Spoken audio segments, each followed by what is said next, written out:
Hello everyone. Today I'm going to talk about the next topic in Eikyū hyakushu, which is fans or orgi. Now, fans in ancient Japan and indeed today are an essential and core part of summer.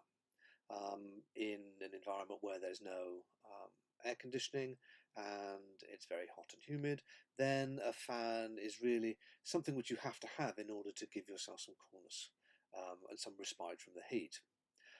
Even more so, one might think, for the nobility of old Japan, who were cooped up inside with little ventilation often, um, and wearing relatively heavy clothing, even if it was unlined summer clothing. So a fan was something which one simply needed to have. And of course, a noble man or a noble woman would have a number of different fans which they kept with them, or had and used, although it would be quite common for them to have particular favourites which they would keep on their person at all times.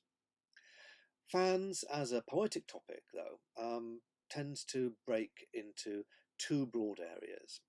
First of all, of course, the fan brings a cooling breeze in summer. But the breeze in summer is not supposed to be cool, it's supposed to be warm. It's autumn breezes which are supposed to be cool.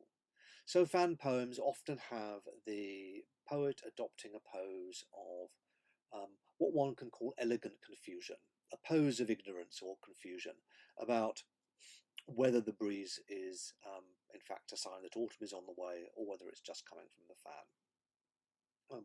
Elegant confusion is a term used by Helen McCulloch in some of her writing on waka. You can look it up, find it quite easily. The other broad area into which fan poems fall are poems connected with romance and love.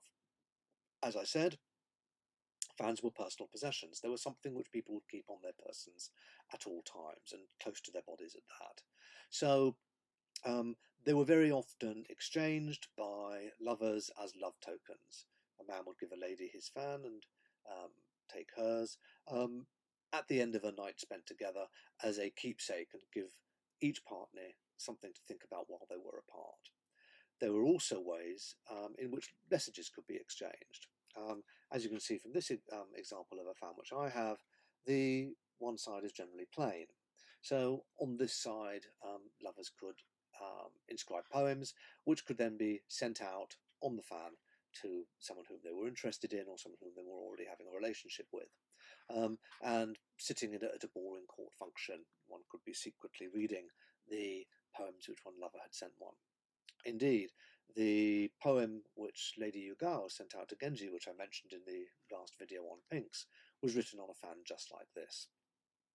So those are the two broad types of fan poems, and we'll see both of those illustrated in the Eikyū hyakushu poems, which we're about to look at.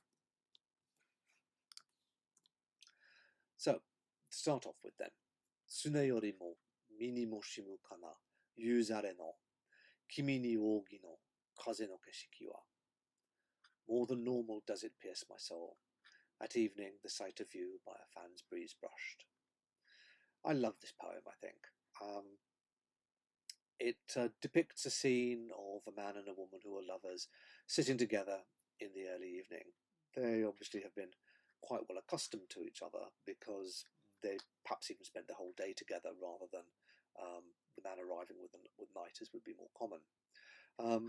They're in still a part of the relationship where the sight of them can catch each other's catch the heart in their chest.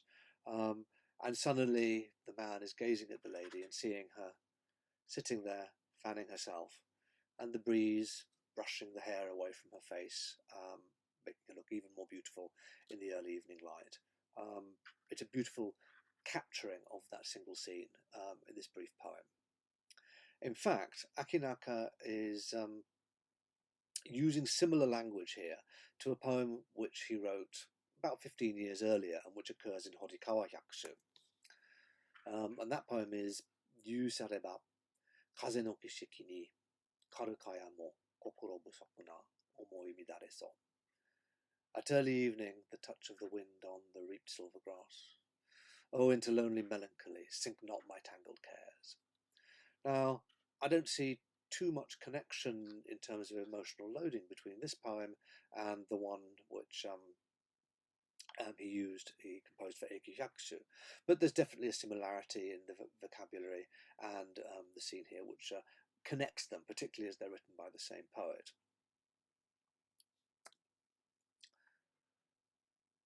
Furitsumishi yuki ni kokoro no kayoeba ya ogi no kaze no suzushikaru ramen. Through fallen drifted snow does my heart go back and forth. This fan's breeze seems cool indeed. Now, one wonders about the poet's emotional state reading this poem. Obviously sitting there in the heat of summer and fanning himself.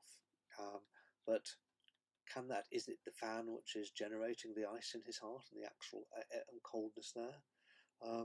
Or is he sort of frozen in ice, frozen in snow from the melancholy, from sadness? Has he been unhappy in love or something else which is gripping his heart with grief in the heat of the summer? One doesn't know. One can only speculate. Kamigami ni kokoro nagasa o chikao tomo kikihiraki zo ogi naru beki. To all the gods an ever faithful heart I pledge, yet for all the attention they do give, a fan I might as well be. Well, ever original, Toshiyori ignores all the conventions of fan poems and has this rant about the uncaring nature of the divine and how the gods simply aren't paying him any attention. A fan, of course, is light, can be swept away by the breeze, broken easily, and so it's an image of the ephemerality and weakness of humanity in the face of the divine.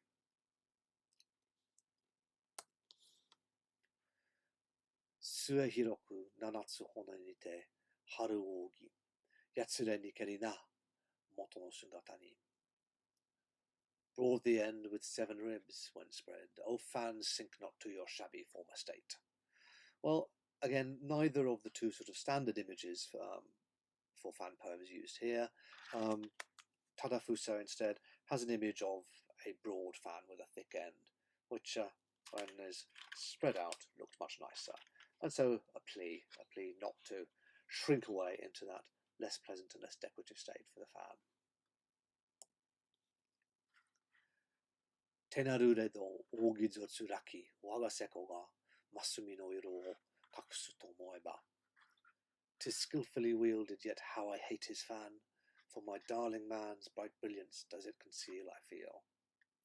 Well, again, here is the fan as an impediment to love rather than a tool of romance.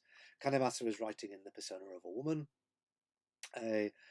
who probably is together with a man, as she's close enough to actually see his face and things, but is cursing his fan as it's hiding away the beauty of his face, and all she wants to do is sit there and gaze at him and see him. Tonikaku ni tamoto shizushiku nariyuku wa ogi no kaze ni aki ya tatsuran. Somehow my sleeves so cool are turning. Does the breeze from my fan bring the start of autumn? Well, a very standard fan poem here. Higo adopting the pose of wondering whether the fan is actually bringing autumn to her. Again, here she is building on vocabulary and images to a certain extent which she has used earlier in Eikyū hyakushu.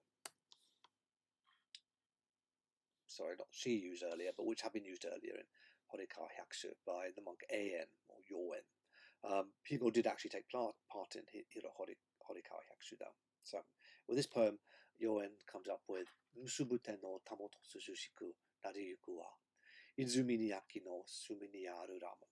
Cupped my hands, how cool my sleeves are becoming. Is it that by a spring that autumn does seem to dwell?